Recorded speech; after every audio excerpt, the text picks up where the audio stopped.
Chapter 9. Adrift over strange regions. Presently, Gehek pushed aside a door that opened from the stairway, and before them Tara saw the moonlight flooding the walled court where the headless rykors lay beside their feeding troughs.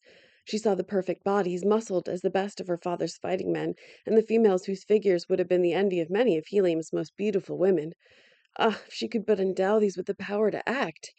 Then indeed might the safety of the Panthan be assured, but they were only poor lumps of clay, nor had she the power to quicken them to life. Ever must they lie thus, until dominated by the cold, heartless brain of the Kaldane. The girl sighed in pity, even as she shuddered in disgust, as she picked her way over and among the sprawled creatures toward the flyer. Quickly she and Gehek mounted to the deck after the latter had cast off the moorings. Tara tested the control, raising and lowering the ship a few feet within the walled space. It responded perfectly. Then she lowered it to the ground again and waited. From the open doorway came the sounds of conflict, now nearing them, now receding. The girl, having witnessed her champion's skill, had little fear for the outcome. Only a single antagonist could face him at a time upon the narrow stairway, and he had the advantage of position and of the defensive, and he was a master of the sword, while they were clumsy bunglers by comparison. Their sole advantage was in their numbers, unless they might find a way to come upon him from behind. She paled at the thought. Could she have seen him, she might have been further perturbed, for he took no advantage of many opportunities to win nearer the enclosure. He fought coolly, but with a savage persistence that bore little semblance to purely defensive action. Often he clambered over the body of a fallen foe to leap against the next behind, and once there lay 5 dead Kaldanes behind him, so far had he pushed back his antagonists. They did not know it, these Kaldanes that he fought, nor did the girl awaiting him upon the flyer, but Gahan of Gathol was engaged in a more alluring sport than winning to freedom, for he was avenging the indignities that had been put upon the woman he loved. But presently he realized that he might be jeopardizing her safety uselessly, and so he struck down another before him, and turning, leaped quickly up the stairway, while the leaning Kaldane slipped upon the brain-covered floor and stumbled in pursuit. Gahan reached the enclosure 20 paces ahead of them and raced toward the flyer. "Rise!" he shouted to the girl. "I will ascend the cable." Slowly the small craft rose from the ground as Gahan leaped the inert bodies of the rykors lying in his path. The first of the pursuers sprang from the tower just as Gahan seized the trailing rope. "Faster!" he shouted to the girl above, "or they will drag us down!" But the ship seemed scarcely to move, though in reality she was rising as rapidly as might have been expected of a one-man flyer carrying a load of 3. Gahan swung free above the top of the wall, but the end of the rope still dragged the ground as the Kaldanes reached it. They were pouring in a steady stream from the tower into the enclosure. The leader seized the rope. "Quick!" he cried. "Lay hold, and we will drag them down!" It needed but the weight of a few to accomplish his design. The ship was stopped in flight, and then, to the horror of the girl, she felt it being dragged steadily downward. Gahan, too, realized the danger and the necessity for instant action. Clinging to the rope with his left hand, he had wound a leg about it, leaving his right hand free for his longsword, which he had not sheathed. A downward cut clove the soft head of a Kaldane, and another severed the taut rope beneath the Panthan's feet. The girl heard a sudden renewal of the shrilling whistling of her foes, and at the same time she realized that the craft was rising again. Slowly it drifted upward, out of reach of the enemy, and a moment later she saw the figure of TARZAN clamber over the side.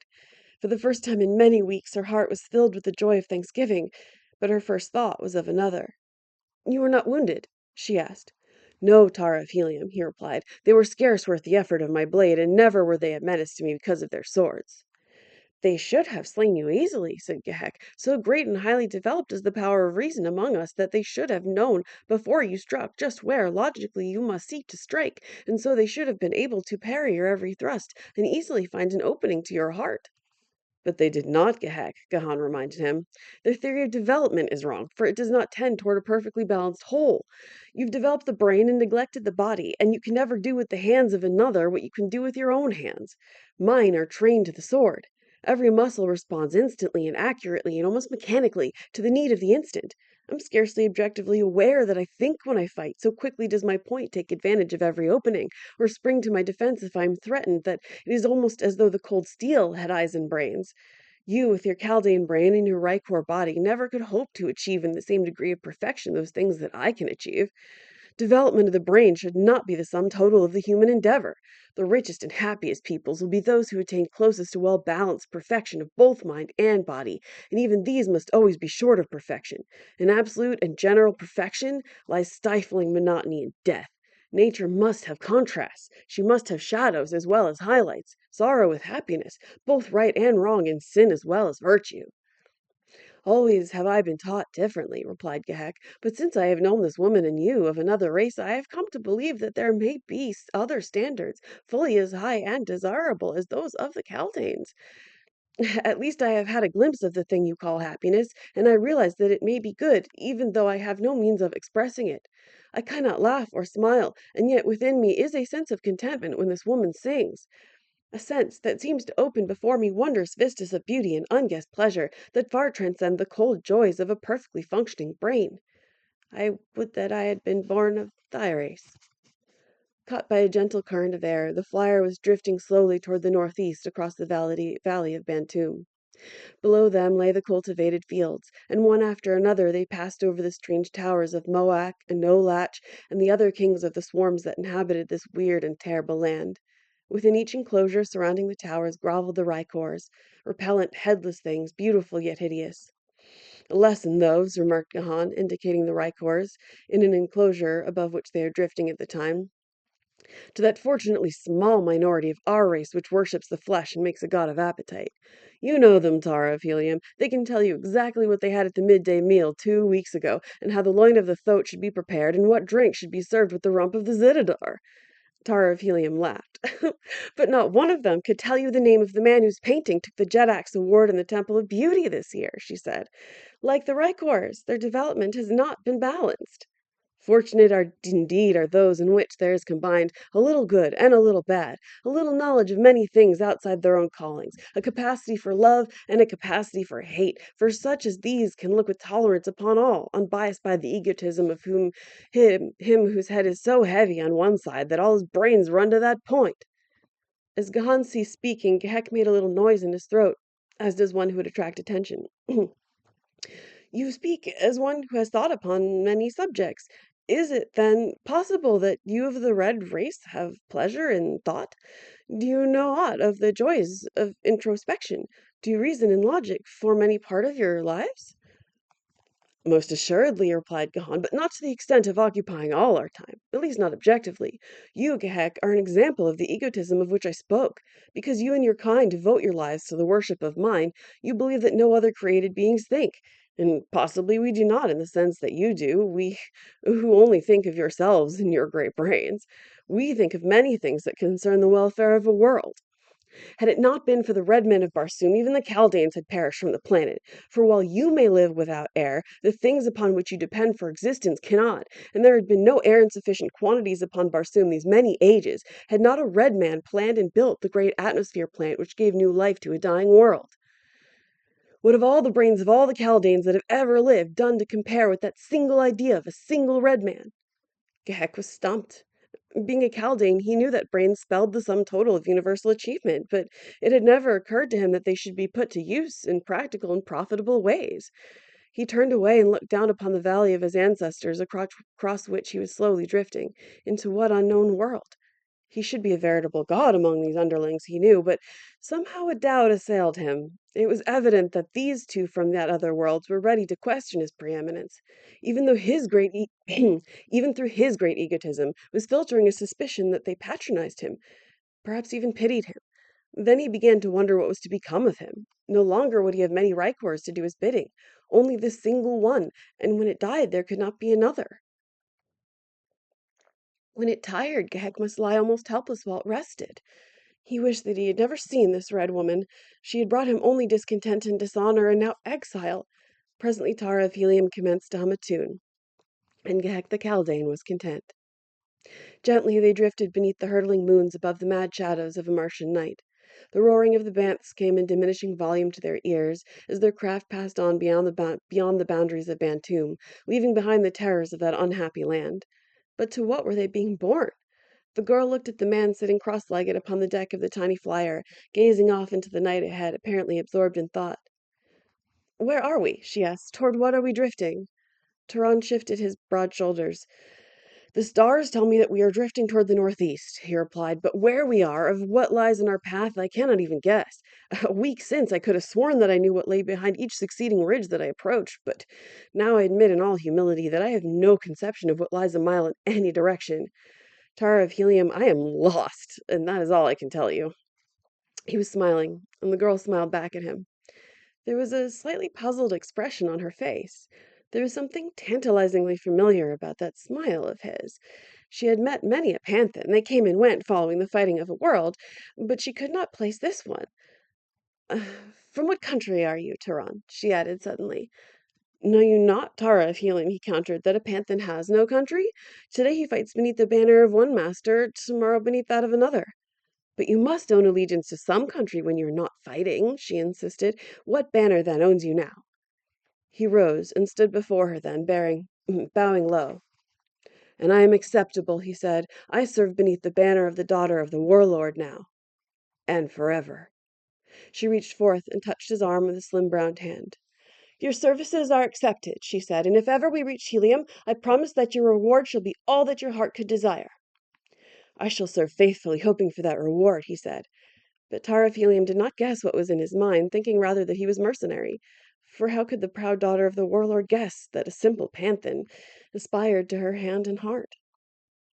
The dawn found them moving rapidly over an unfamiliar landscape. The wind had increased during the night, and had borne them far from Bantoom. The country below them was rough and inhospitable.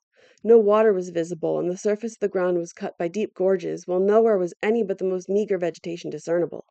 They saw no life of any nature, nor was there any indication that the country could support life. For 2 days they drifted over this horrid wasteland. They were without food or water, and suffered accordingly. Gehek had temporarily abandoned his rykor after enlisting Turan's assistance in lashing it safely to the deck. The less he used it, the less would its vitality be spent.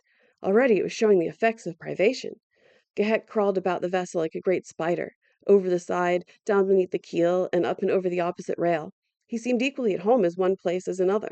For his companions, however, the quarters were cramped, for the deck of a one-man flyer is not intended for three. Turan sought always ahead for signs of water.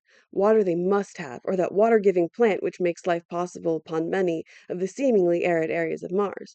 But there was neither the one nor the other for these 2 days, and now the third night was upon them. The girl did not complain, but Turan knew that she must be suffering, and his heart was heavy within him. Gehek suffered the least of all, and he explained to them that his kind could exist for long periods without food or water. Turan almost cursed him as he saw the form of Tara of Helium slowly wasting away before his eyes, while the hideous Chaldean seemed as full of vitality as ever. "There are circumstances," remarked Gehek, "under which a gross and material body is less desirable than a highly developed brain." Turan looked at him, but said nothing. Tara of Helium smiled faintly.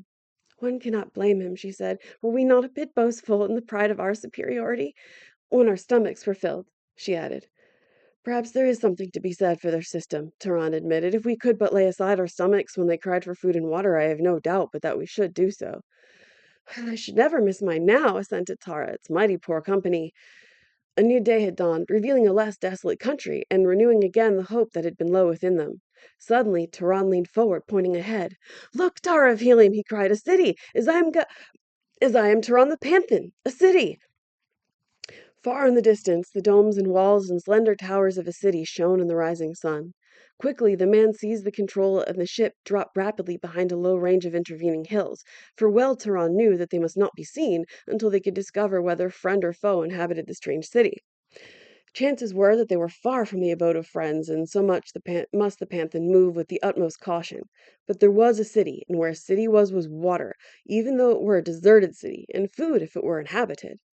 To the red man, food and water, even in the citadel of an enemy, meant food and drink for Tara of Helium. He would accept it from friends, or he would take it from enemies. Just so long as it was there, he would have it. And there was shown the egotism of the fighting man, though Turan did not see it, but nor Tara, who came from a long line of fighting men. But Gehek might have smiled, had he known how. Turan permitted the flyer to drift closer behind the screening hills, and then, when he could advance no further without fear of discovery, he dropped the craft gently to the ground in a little ravine, and leaping over the side made her fast to a stout tree. For several moments they discussed their plans, whether it would be best to wait where they were until darkness hid their movements and then approach the city in search of food and water, or approach it now, taking advantage of what cover they could until they could glean something of the nature of its inhabitants. It was Tehran's plan which finally prevailed. They would approach as close as safety dictated in the hope of finding water outside the city. Food, too, perhaps. If they did not, they could at least reconnoiter the ground by daylight, and then when night came, Tehran could quickly come close to the city and in comparative safety prosecute a search for food and drink. Following the ravine upward, they finally topped the summit of the ridge, from which they had an excellent view of that part of the city which lay nearest them, though themselves hidden by the brush behind which they crouched. Gehek had resumed his Rykor, which had suffered less than either Tara or Tehran through their enforced fast. The first glance at the city, now much closer than when they had first discovered it, revealed the fact that it was inhabited.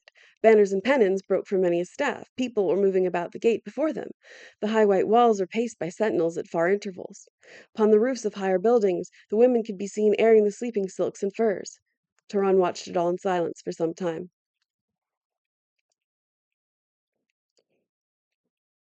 "I do not know them," he said at last. "I cannot guess what city this may be. But it is an ancient city. Its people have no flyers and no firearms. It must be old indeed." "How do you know that they have not these things?" asked the girl. "There are no landing stages upon the roofs, not one that can be seen from here, while were we looking similarly at Helium we would see hundreds. And they have no firearms because their defenses are all built to withstand the attack of spear and arrow, with spear and arrow. They are an ancient people." "If they are ancient, perhaps they are friendly," suggested the girl. "Did we not learn as children in the history of our planet that it was once peopled by a friendly, peace-loving race?" "Hm. But I fear they are not as ancient as that," replied Tehran, laughing. "It's been long ages since the men of Barsoom loved peace." "My father loves peace," returned the girl. "And yet he's always at war," said the man. She laughed. "But he says he likes peace." "We all like peace," he rejoined, "peace with honor. But our neighbors will not let us have it, and so we must fight." "And to fight well, men must like to fight," she added. "And to like to fight, they must know how to fight," he said, "for no man likes to do the thing he does not know how to do well, or that some other man can do better than he. And so there will always be wars, and men will fight," he concluded, "for always the men with hot blood in their veins will practice the art of war." "We have settled a great question," said the girl, smiling, "but our stomachs are still empty." "Your panthan is neglecting his duty," replied Tehran, "and how can he with the great reward always before his eyes?" She did not guess in what literal a sense he spoke. "I go forthwith," he continued, "to wrest food and drink from the ancients." "No!" she cried, laying a hand upon his arm. "Not yet. They would slay you or make you prisoner. You're a brave panthan and a mighty one, but you cannot overcome a city single-handed." She smiled up into his face, and her hand still lay upon his arm. He felt the thrill of hot blood coursing through his veins. He could have seized her in his arms and crushed her to him. There was only Gehek the Chaldean there, but there was something stronger within him that restrained his hand. Who may define it, that inherent chivalry that renders certain men the natural protectors of women? From their vantage point they saw a body of armed warriors ride forth from the gate, and winding along a well-beaten road, pass from sight about the foot of the hill from which they watched. The men were red like themselves, and they rode the small saddled thoats of the red race. Their trappings were barbaric and magnificent, and in their headdress were many feathers, as had been the custom of ancients. They were armed with swords and long spears, and they rode almost naked, their bodies being painted in ochre and blue and white.